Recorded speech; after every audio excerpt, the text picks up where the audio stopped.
Bonjour à toutes et à tous. Vous êtes prêts à vous évader? Alors c'est parti. Au programme d'invitation voyage aujourd'hui, un aller-retour en Italie à la pointe de la botte avec le plus bling des créateurs de mode, Gianni Versace.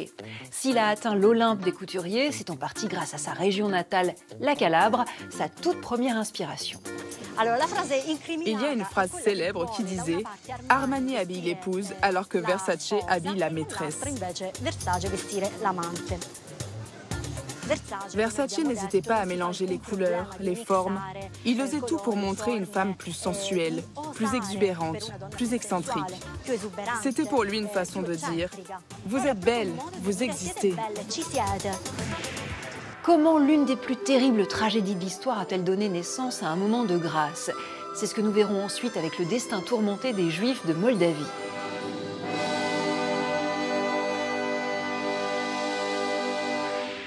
Quand on n'a pas de pétrole, on a des idées. En l'occurrence, à Biarritz, je vous présenterai un inventeur qui a découvert avant tout le monde les possibilités dingues offertes par l'énergie solaire. Une histoire pour le coup inattendue. Du froid a été fait avec du chaud. Un bloc de glace a été fait grâce au soleil. On est en 1878, au milieu du 19e siècle, et pour la première fois de l'histoire, on a l'impression qu'un homme défie les lois de la physique. Quant à Papy, nous participerons à un assado si cher aux Argentins. C'est prêt.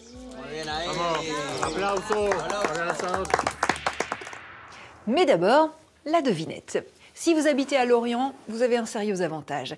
Qu'est-ce qui a fait la fortune de la ville au XVIIIe siècle? Nous sommes en 1664. Louis XIV intensifie sa politique coloniale pour acquérir des biens précieux que seule l'Asie peut offrir à la France, comme les épices ou la porcelaine de Chine. L'Orient est choisi pour y installer la Compagnie des Indes orientales et il y a une ressource en particulier liée à ces échanges qui va faire la fortune du port breton. Laquelle? La réponse, comme chaque jour, ce sera en fin d'émission. Avant cela, je vous emmène à Reggio Calabria, dans le sud de l'Italie. Vous n'avez même pas besoin de faire votre valise, c'est notre guide qui va nous rhabiller. Les premiers pas de Gianni Versace dans l'univers de la couture, c'est l'inspiration. Si la Calabre était une femme, serait-elle une déesse grecque, une bourgeoise provocante ou une madone orthodoxe? Peut-être un peu des trois.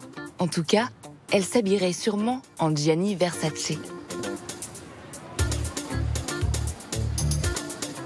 Tantôt critiqué pour son hypersexualisation du corps féminin, tantôt adulé par son féminisme avant-gardiste, le styliste italien, qui connut son heure de gloire à la fin des années 80, n'a jamais laissé indifférent.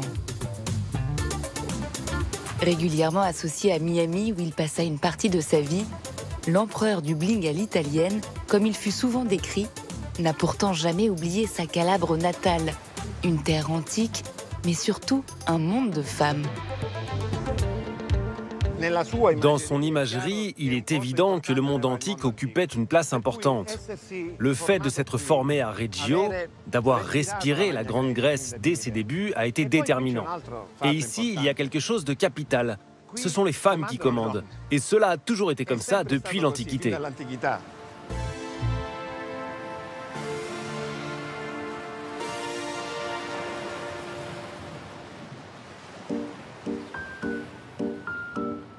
Quand Gianni Versace naît en 1946 à Reggio Calabria, dans l'extrême sud de la botte italienne, la ville se relève à peine de la Seconde Guerre mondiale et de tremblements de terre à répétition. Pourtant, la fringante cité de bord de mer est debout et a soif de vivre. Le jeune Gianni grandit en plein centre, entre les édifices Art Nouveau et les palais néoclassiques fraîchement reconstruits.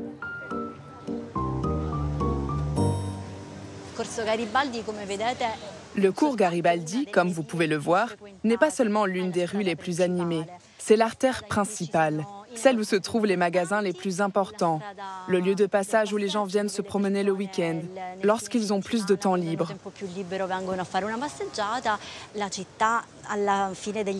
À la fin des années 60, la ville était un peu différente de ce qu'elle est aujourd'hui.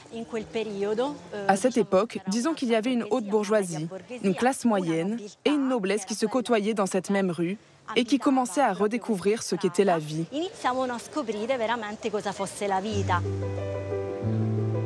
Dans l'après-guerre, à Reggio, se dégage une certaine élégance. Les femmes de la bourgeoisie commerçante de ce grand port du Sud se presse dans l'atelier de couture le plus réputé de la ville, chez la mère de Gianni, Franca Versace. Ses clientes étaient des femmes qui cherchaient des choses différentes et raffinées. Franca était très créative, ce que Gianni sera lui aussi quelques années plus tard. Elle s'inspirait des modèles de Dior ou de Chanel pour les adapter aux envies de ses clientes.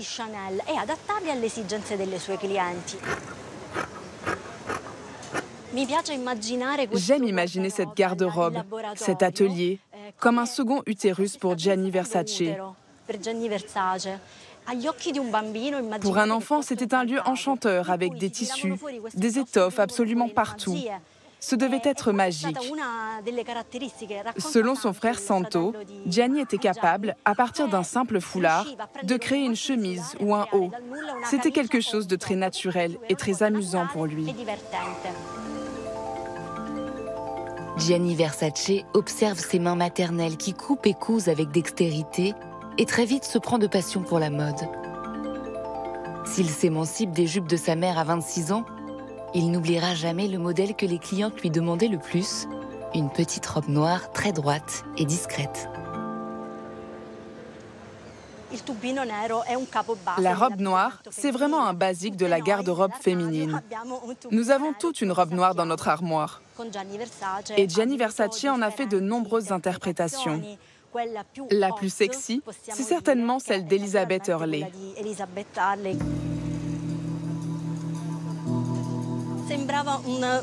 À première vue, on dirait une robe noire normale.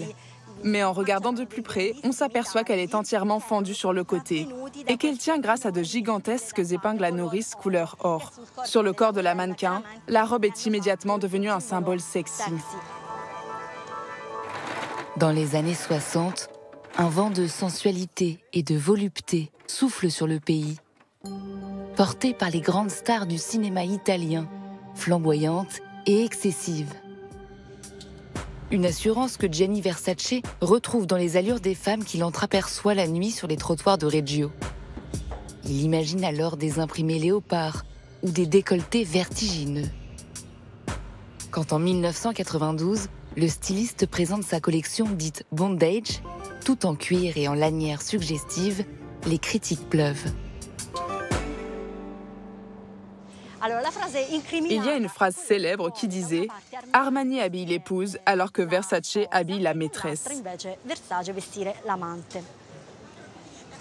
Versace n'hésitait pas à mélanger les couleurs, les formes. Il osait tout pour montrer une femme plus sensuelle, plus exubérante, plus excentrique. C'était pour lui une façon de dire « Vous êtes belle, vous existez ». Gianni Versace aime les femmes de caractère, à l'image de sa ville au glorieux passé. Fondée au 8e siècle avant Jésus-Christ, Reggio, qui occupe une position stratégique face à la Sicile sur le détroit de Messine, fut l'une des plus importantes colonies grecques du sud de l'Italie. Les anciens remparts de la ville subsistent encore aujourd'hui.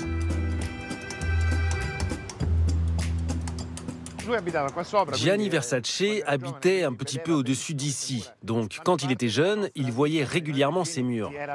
Ils font partie de notre vie à nous, les habitants de Reggio. À son époque, c'était ouvert, il n'y avait pas ces grilles, et le haut des deux remparts n'avait pas été recouvert. C'était une habitude pour nous, les jeunes de Reggio, de gratter les petits fossiles que l'on voyait affleurer à la surface de ces murs. C'était pour nous une façon de découvrir un pan du passé qui n'était pas connu. Dans cette Calabre grecque, une silhouette posant fièrement sur son podium trône sur le front de mer. C'est un lieu cher au cœur des habitants de Reggio qui aiment se retrouver ici. Nous sommes dans l'arène du détroit. Ici, à Reggio, on l'appelle Uccipo. C'est la dernière des jetées du port antique de Reggio. La dernière encore debout aujourd'hui, avec cette statue d'Athéna. De nos jours, la statue fait face à Reggio, mais à l'origine, elle faisait face à la mer. Nous avons Athéna dans sa plus pure représentation, avec le magnifique casque attique sur la tête, la lance sur l'épaule et avec l'égide sur la poitrine.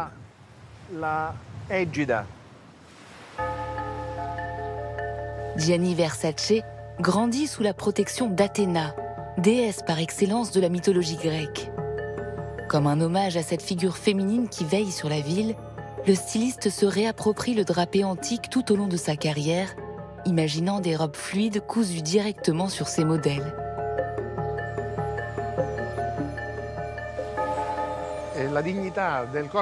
La dignité du corps féminin était l'une des obsessions de Versace. Je pense qu'il a étudié minutieusement les costumes antiques. Ces costumes habillaient mieux les femmes dans le sens où elles étaient libres dedans. Il n'a pas reproduit à l'identique les vêtements antiques parce qu'il avait son génie propre.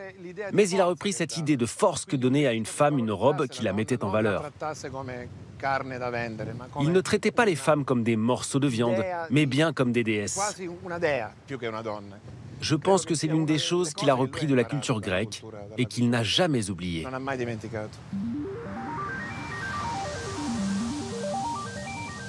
Fasciné par les symboles et l'iconographie, le créateur emprunte au bouclier d'Athéna la tête de Méduse pour en faire le logo de sa maison de haute couture. Cette tête de Méduse avait pour but d'effrayer les ennemis, de sorte que quiconque la regardait se transformait en pierre, pétrifié par la peur. C'est un signe que les amoureux de Gianni Versace connaissent bien. Je sais de sources sûres qu'il l'a vu. C'est très intéressant, car la méduse est un signe a priori négatif, quelque chose qui fait peur. Mais pour lui, elle représente le contraire. Cette méduse laisse de marbre par sa beauté. Je suis sûr que tout cela a été très pensé, parce qu'avant lui, les mannequins n'avaient pas cette visibilité. Elle n'était pas très importante. C'est lui qui a créé le concept de supermodèle. Ces mannequins étaient vraiment spectaculaires. Je pense que tout cela vient du monde qu'il portait en lui. Il n'a donc rien inventé, mais il a repris ce qui fait partie de notre culture et avec beaucoup de génie, il l'a sublimé.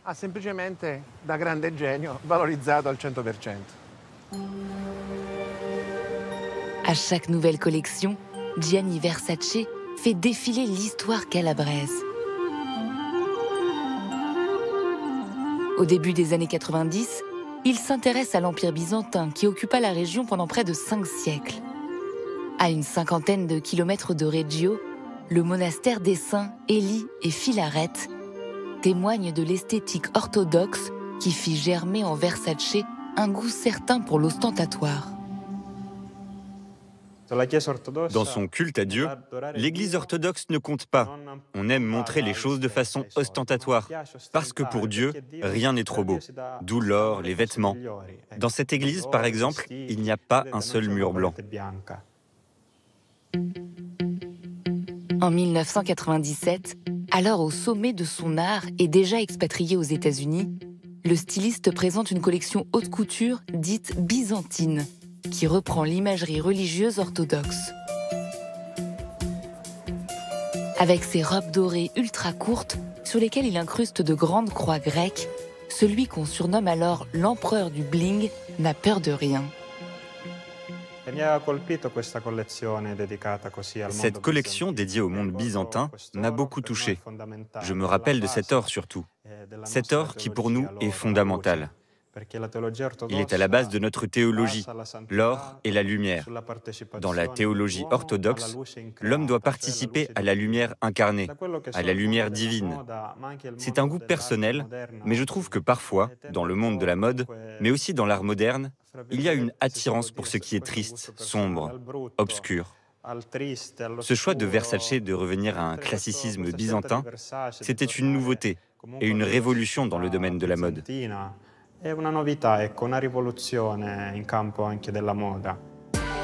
Pour cet hommage byzantin, Gianni Versace transforme la top modèle Naomi Campbell en madone des temps modernes, livrant une vision très personnelle de la figure féminine suprême.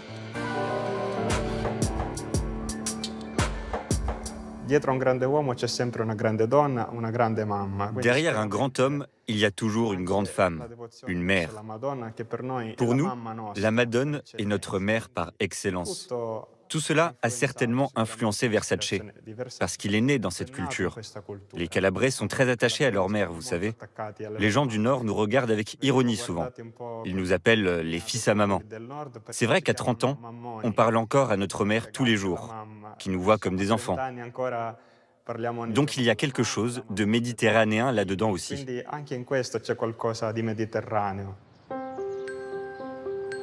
Comme une ultime déclaration d'amour à sa terre natale, ce défilé byzantin sera le dernier de Versace, son épitaphe. Le styliste calabrais meurt quelques jours plus tard, le 15 juillet 1997, assassiné sur le perron de sa villa à Miami. Une fin digne d'une tragédie grecque pour cet empereur de la haute couture. Thomas Chauvineau a pris le même chemin que Versace car on le retrouve à Milan où une église a retenu son attention. C'est le clin d'œil. C'est une église à Milan, une parmi le millier, un peu plus, que compte la ville. L'église San Bernardino, construite au XIIIe siècle à côté d'un hôpital et d'un cimetière. Et c'est somme toute assez pratique d'avoir les deux au même endroit. À une époque où la vie tient à très peu de fil, on peut se décider en chemin. Hôpital, cimetière, hôpital. Ah, ce sera le cimetière. Et qu'on sorte de l'hôpital ou qu'on aille au cimetière, on passe forcément par l'église pour prier pour la guérison ou le repos éternel. Mais San Bernardino offre en plus quelque chose que les autres n'ont pas. Un ossuaire, avec des centaines de crânes aux orbites vides qui vous fixent à l'entrée, autant de tibias et peut-être quelques fémurs. Et là, c'est plus que pratique, c'est carrément malin, parce que ces os, ce sont ceux du cimetière d'à côté, cimetière qui lui est alimenté par l'hôpital également à côté. Quand le cimetière est plein, on le vide en déposant les os dans l'ossuaire pour le remplir avec les morts tout neufs de l'hôpital, et ainsi de suite, une sorte de circuit court en quelque sorte. Une légende raconte que le 2 novembre, le jour de la fête des morts, les os d'une petite fille s'assemblent et se mettent à danser. Dans sa suite, elle entraîne d'autres camarades défunts. Allez, danse, oui, danse. Peu à peu, l'église San Bernardino à Leossa se transforme en Rex Club.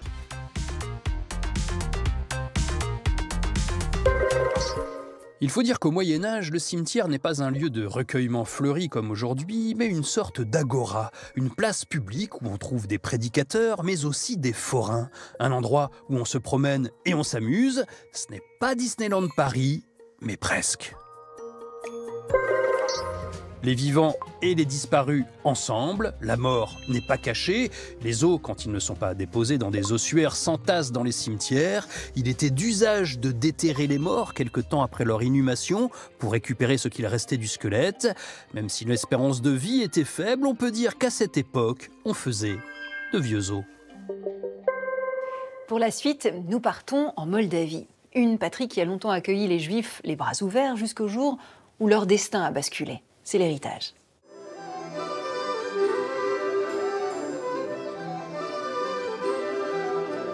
Des histoires les plus tragiques peuvent naître de grands airs de musique. En Moldavie, le pogrom de Chisinau a inspiré au compositeur juif moldave Dumitru Miller une symphonie pour orchestre du même nom. Pour moi, ce massacre est une histoire terrible. J'ai pensé que le seul moyen de parvenir à une compréhension de toutes parts était de passer par la musique et de ne pas donner à la symphonie un aspect dévastateur. Et j'ai ajouté de la philosophie pour que le pouvoir de la musique permette aux gens de communiquer ensemble, de se rassembler, afin que la capitale Chisinau ne pleure plus jamais. Ils ne sont plus que quelques milliers aujourd'hui à entretenir la mémoire des Juifs de Moldavie. Pourtant, cette communauté fut une composante essentielle de l'identité du pays, indépendant depuis tout juste 32 ans. Les Juifs représentaient jusqu'à la moitié de la population de la capitale à la fin du XIXe siècle. Victimes des pogroms, puis de l'Holocauste, la plupart ont fui ou disparu, laissant dans leur sillage un passé retentissant.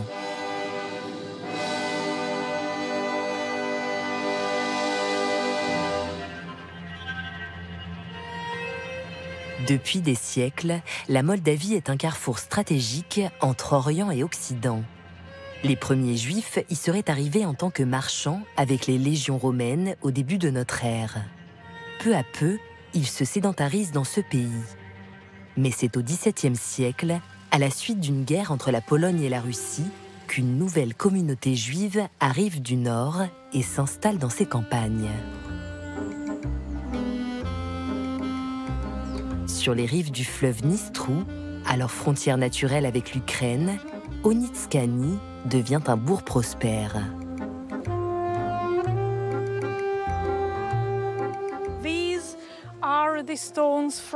Là, ce sont des pierres de l'ancien cimetière juif qui remontent, comme nous l'avons fait expertiser, au début du XVIIIe siècle.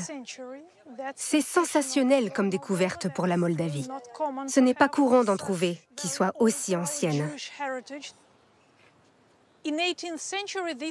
Au XVIIIe siècle, on aurait plutôt appelé ce village un tirg, ce qui signifie foire en roumain, la langue de la Moldavie. Parce qu'il y a d'abord eu une place de marché, autour de laquelle s'est développé le village, et à l'époque, ce ne sont pas toutes les villes qui pouvaient avoir leur propre marché, et ça, c'est l'apport des Juifs. Ce sont eux qui ont créé le marché ici. Datant de 1729, il est le plus ancien marché juif connu de Moldavie. Mais dans les mémoires de la communauté, le village est associé à un triste fait à la même époque. À l'heure où la Moldavie est une principauté de l'Empire ottoman, le prince moldave, chrétien, chercherait à s'approprier le business florissant des familles juives d'Onitskani. Derrière ces pierres se cache une histoire invraisemblable. Des Juifs d'Onitskani ont été accusés à tort d'avoir tué un jeune garçon grec chrétien.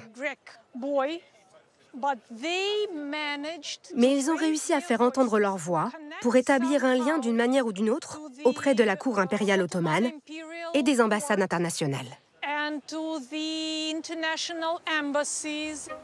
Près de 200 ans avant Dreyfus, cette affaire retentit et grâce à l'ingérence des pays européens et la solidarité des Juifs de la diaspora, les accusés sont innocentés. Hormis cet épisode, la population juive prospère en harmonie sur ces terres qui deviennent le verger de l'Empire russe lors de leur annexion en 1812. Chisinau devient la ville principale de Bessarabie et l'Empire encourage la colonisation de cette région peu développée par des incitations fiscales. Vivent ici Russes, Ukrainiens, Roumains, Polonais, Allemands, Arméniens, Grecs et Roms de toutes confessions. Les Juifs du monde entier s'y retrouvent aussi chez eux. Les institutions dédiées au judaïsme foisonnent à travers la ville. Nous sommes dans une des seules rues qui porte encore un nom lié à notre héritage, celui du rabbin Tzirelson, qui était le grand rabbin de Chisinau.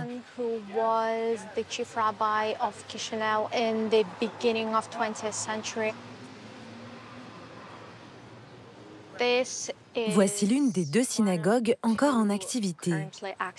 Elle est connue sous le nom de la synagogue de Glazer-Schill, car elle appartenait à la guilde des verriers.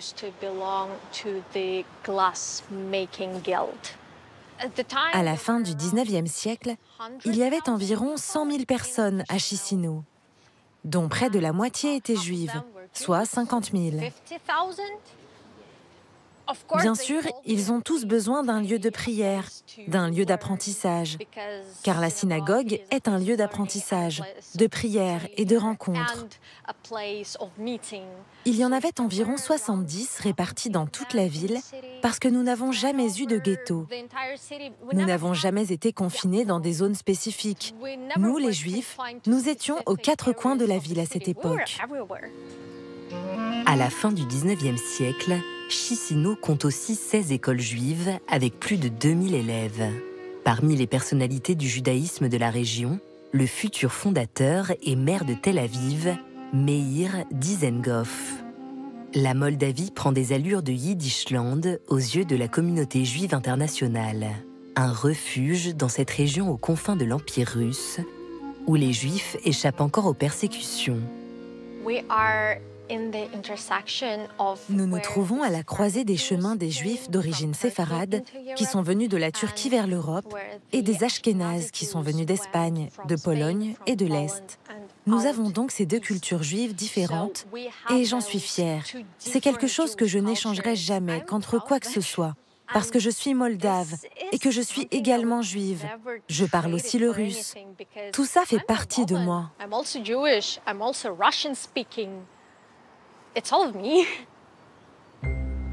Mais cette situation privilégiée des Juifs de Moldavie se renverse totalement au début du XXe siècle. En 1903, la ville de Chisinau connaît à son tour l'horreur des pogroms qui se déroulent depuis une vingtaine d'années dans tout l'Empire russe.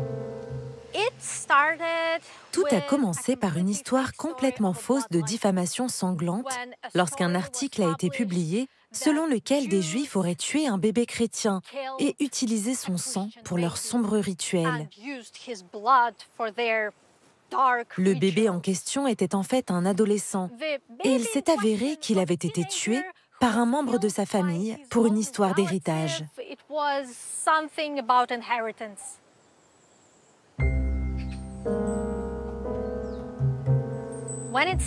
Au début, les gens ont tenté des choses.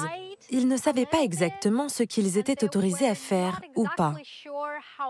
Il y a donc eu une petite foule de chrétiens qui a cassé quelques fenêtres. Et aucune réaction. La police ne les a pas poursuivis. Rien. Alors, ils ont réalisé qu'ils pouvaient passer à l'action. Le deuxième jour, il y a donc eu une foule beaucoup plus importante. Tous étaient saouls et se sont précipités dans la ville comme une vague, détruisant toutes les maisons juives qui se trouvaient sur leur passage.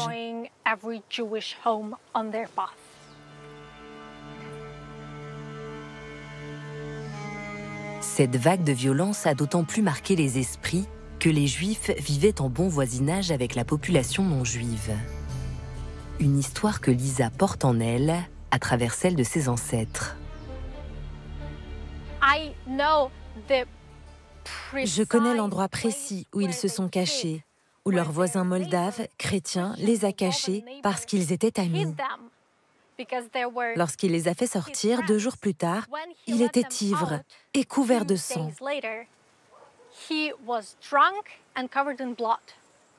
Il a donc participé au pogrom. Il est parti pour battre les autres Juifs. Il y avait les Juifs qu'il a protégés, mais il en a peut-être tué d'autres. Et c'est cette dichotomie qui me brise encore le cœur. Le lynchage généralisé fait 49 victimes. À l'heure des débuts de la presse, il suscite des réactions dans le monde entier. Des protestations sont organisées à Londres, Paris et New York. Sous la pression de l'opinion publique, certains des auteurs sont traduits en justice, mais écopent de peines clémentes. 2 années plus tard, en 1905, un épisode similaire se produit. 2 pogroms aux effets dévastateurs sur les Juifs de Bessarabie réduisent leur nombre de moitié. Beaucoup émigrent en Amérique ou en Europe, comme par exemple la famille de l'homme politique Robert Badinter. Si les Juifs connaissent une trêve pendant l'entre-deux-guerres, le pire est à venir. En 1941, la région passe aux mains du dictateur roumain Antonescu, allié d'Hitler. Les autorités arrêtent tous les ennemis du régime, parmi eux les Juifs.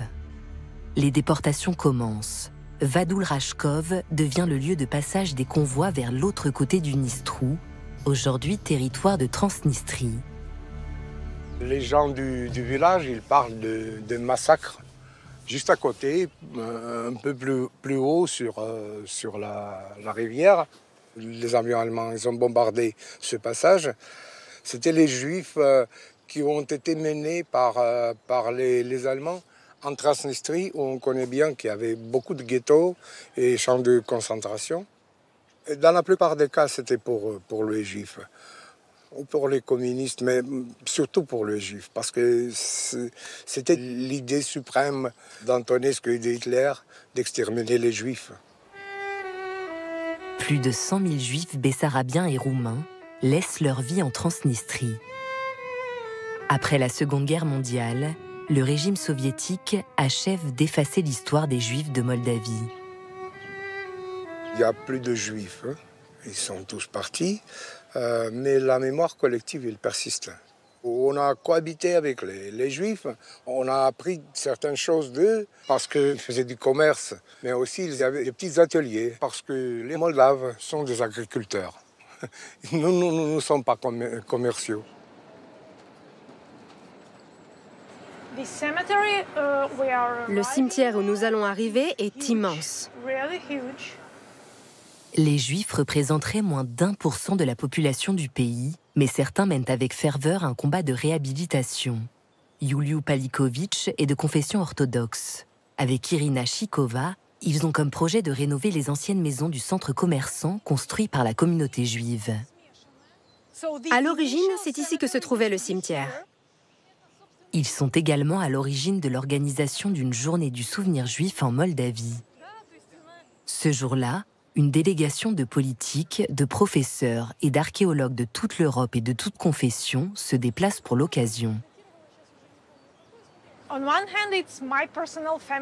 D'un côté, c'est l'histoire personnelle de ma famille.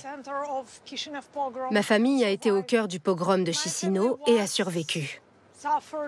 Ma famille a souffert, a été touchée par l'Holocauste, la Shoah, et a partiellement survécu. D'un autre côté, il est très important de briser les frontières de ce ghetto psychologique.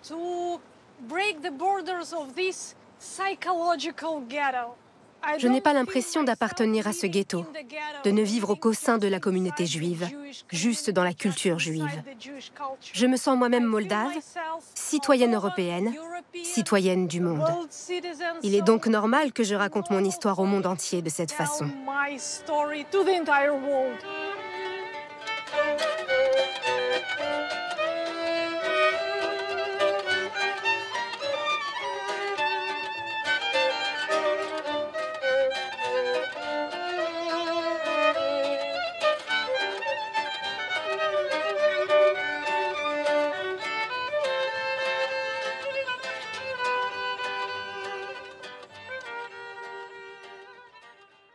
À la fin de l'été argentin, l'hiver chez nous donc, si vous allez dans la province de Mendoza, vous pourriez bien assister à une fête extrêmement populaire, la Vuelta del Veranador, qui célèbre le retour des éleveurs de chèvres.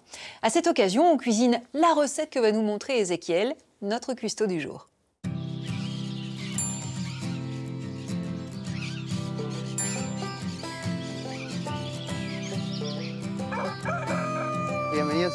Bienvenue à Mendoza. Nous nous trouvons à la ferme de Puerto Diaz. Nous venons chercher un chevreau pour préparer une recette très traditionnelle de la région. Un chevreau au feu de bois, accompagné de légumes grillés.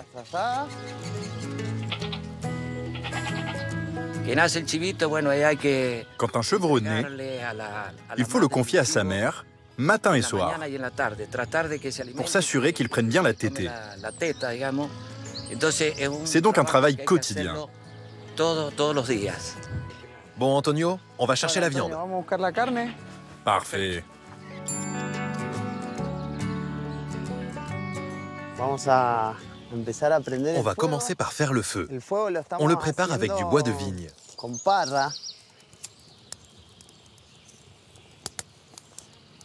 À présent, notre feu monte en température. On va encore l'alimenter, puis on va attendre qu'il baisse avant de faire cuire notre chevreau. Voici notre chevreau. On peut voir qu'il est en parfaite condition.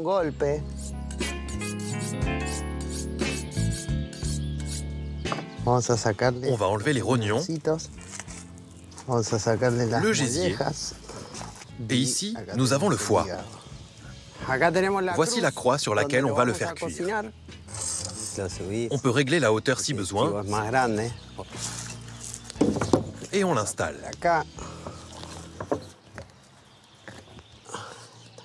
On va le saupoudrer de gros sel.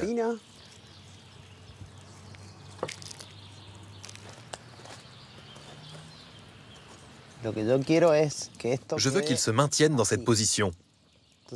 On va l'accrocher avec un fil de fer. À présent, on va le laisser cuire pendant 30 à 40 minutes.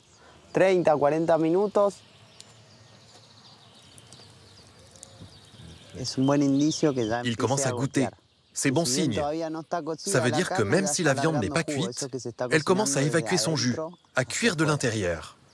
Maintenant, on va le retourner pour que cette partie bien cuite passe en haut et pour rapprocher la partie supérieure de la braise.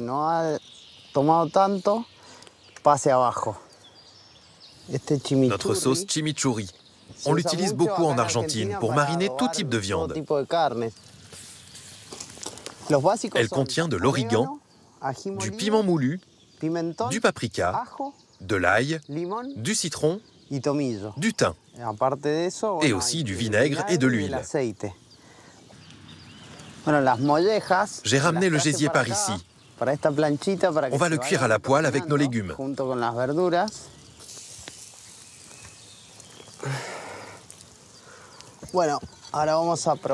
On va goûter notre gésier. Ce sera notre entrée. Le cuisinier est toujours le premier arrivé. Il prépare le feu, il cuisine, et les gens arrivent un peu plus tard et commencent à attendre l'heure du repas. C'est un rituel de partage. On partage le chevreau, mais aussi on bavarde, on boit un verre. Ce sont ces petites choses qui vont rendre encore plus agréable le moment de passer à table. On l'arrose constamment de notre sauce pour l'hydrater.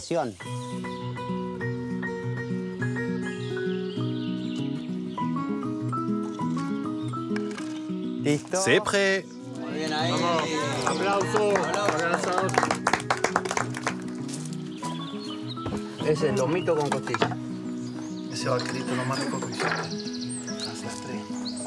Il y a de la salade si vous voulez. Franchement, moi, je ne mange pas la nourriture de ma nourriture. Que de la viande, s'il vous plaît. Ce qu'on fait en Argentine, on ne le trouve nulle part ailleurs. Se donner rendez-vous pour le lendemain à 7h, 8h du soir. Et tout le monde débarque pour le festin.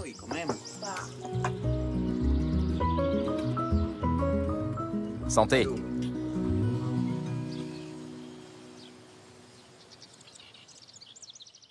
L'inventeur que je vais vous présenter à Biarritz a joué avec le feu.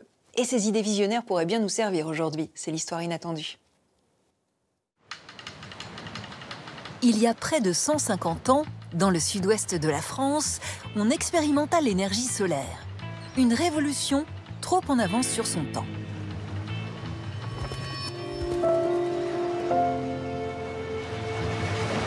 Sur la côte basque, la capitale du surf est depuis bien longtemps au cœur de la vague. Dès le 19e siècle, c'est toute l'aristocratie française et européenne qui déferle sur Biarritz, profitant de ses embruns iodés et de ses bains de soleil. Pour ces voyageurs huppés, une seule escale envisageable, la Villa Eugénie, aujourd'hui devenue l'hôtel du Palais. Un palace bâti par Napoléon III en hommage à son adorée impératrice. Le 2 septembre 1866, les regards de ce beau monde se tournent vers une étrange machine. Aux commandes, un certain Augustin Mouchot, humble professeur de mathématiques, rêvant de se faire une place au soleil. Miguel Bonnefoy a fait de ce savant improvisé le héros de son roman « L'inventeur ». Augustin Mouchot est invité par Napoléon III, ici, à la Villa Eugénie, qui est aujourd'hui l'hôtel du Palais, pour faire une démonstration de sa machine solaire. C'est la deuxième démonstration d'Augustin Mouchot, car la première a été une catastrophe dans les jardins impériaux de Saint-Cloud. Une météo capricieuse sur l'île de France avait fait virer sa démonstration au cauchemar. Persuadé d'avoir loupé sa chance, Augustin Mouchot ne peut laisser passer la seconde invitation de l'empereur. À Biarritz, le soleil est au rendez-vous. Sur la terrasse de la villa, sous le regard ébahi de l'Assemblée et de Napoléon III, il actionne sa machine qui, nourrie par les ardents rayons du soleil, chauffe jusqu'à produire de la vapeur. Les premières machines qu'il met au point partent d'une idée très simple. Lorsque le rayon de soleil est réfléchi, il augmente l'intensité de sa chaleur. Il se dit donc que s'il parvient à faire plusieurs rebonds d'un faisceau de lumière, à la fin, ce même faisceau aura une chaleur 10 fois plus importante. Augustin Mouchot se dit, je vais donc utiliser le même système avec une marmite d'eau et donc la chauffer immédiatement. Et la chauffer d'une façon si vite qu'elle donne de la vapeur, et cette vapeur va être ensuite conduite vers une machine à vapeur, et là, paf, Alors que le 19e siècle est mu par la machine à vapeur qui marche au charbon, remplacer ce dernier par une ressource gratuite et inépuisable est une idée révolutionnaire. La démonstration à Biarritz est un véritable succès et elle est le moment de bascule où Mouchot, tout à coup, passe de l'anonymat à être une figure publique. Il est en plus en train de gagner la confiance de l'empereur, mais également de l'Académie des sciences qui va lui verser une pension. Pour la première fois de sa vie, il se rend compte qu'il peut tout à fait entrer vers le siècle en devenant l'inventeur et le savant qui va pouvoir changer l'énergie de la France. Grâce à l'aide de l'empereur, Mouchot envisage de quitter son métier de professeur au lycée de Tours. Il perfectionne sa machine et dépose plusieurs brevets. En 1875, il présente les résultats de ses expérimentations devant l'Académie des sciences. Le soleil français, jugé trop faible pour mener à bien cette recherche ambitieuse, entraîne Mouchot en Algérie, alors colonie française. Il y fait une rencontre décisive. Par un hasard de circonstances, par les ricochets de la vie, il rencontre ce Abel Pif, qui est un jeune centralien de 30 ans, qui a ce côté solaire que lui a toujours voulu. Mouchot est tout à fait maladif, sombre, froid, et se rend compte que sa voix, son port et le manque de force ne lui permettent pas d'attirer l'attention du monde pour pouvoir développer une machine révolutionnaire. Et lorsque Mouchot le rencontre, se dit c'est l'homme parfait. Ensemble, ces deux hommes que tout oppose mènent un projet de taille, créer le plus grand récepteur solaire jamais réalisé et le présenter lors de l'exposition universelle de 1878 à Paris. Après des mois acharnés de travail, leur prototype est prêt. Direction la capitale. Ce qui est étonnant pendant l'exposition universelle de 1878, c'est que Abel Pif a une idée géniale. Il décide d'accorder une troisième machine à ces deux machines qui parvient à faire des blocs de glace. Celle de Mouchot capte l'énergie du soleil, la fait basculer vers une machine à vapeur et la machine à vapeur actionne la machine qui fait de la glace. Résultat des courses, que voient les gens? Du froid a été fait avec du chaud. Un bloc de glace a été fait grâce au soleil. On est en 1878, au milieu du 19e siècle, et pour la première fois de l'histoire, on a l'impression qu'un homme défie les lois de la physique. Acclamé par la presse, le public et le jury, il se voit décerner la médaille d'or. Quelques semaines plus tard, Augustin Mouchot est nommé chevalier de la Légion d'honneur. L'inventeur de retour en Algérie est à l'apogée de sa gloire. Un succès pourtant de courte durée. Dès 1880, des nuages viennent assombrir ce lumineux tableau. La Troisième République se consacre à d'autres choses. Les Allemands sont déjà en train de découvrir le pétrole et en train d'essayer de faire les premiers raffinements. On se rend compte que c'est moins difficile à extraire et moins cher. Le soleil, finalement, va être un élément d'hier. Et demain sera le royaume du pétrole. Et en effet, le XXe siècle est un siècle de pétrole et non pas de soleil. Cette nouvelle sonne le glas de l'énergie solaire. Rattrapé par son temps, Augustin Mouchot réintègre l'enseignement avant de prendre sa retraite quand Abel Pif s'entête à croire en leurs idées. Sans succès, le générateur solaire ne parvient pas à quitter les cercles savants pour intéresser les industriels. Mouchot sombre dans l'anonymat. Pour avoir voulu dompter le soleil, cet inventeur atypique s'est brûlé les ailes. Aujourd'hui pourtant, ces mots, écrits il y a 150 ans, montrent qu'il avait tout d'un visionnaire. Il arrivera nécessairement un jour où, faute de combustible, l'industrie sera bien forcée de revenir au travail des autres agents naturels. On ne peut s'empêcher de conclure qu'il est prudent et sage de ne pas s'endormir à cet égard dans une sécurité trompeuse.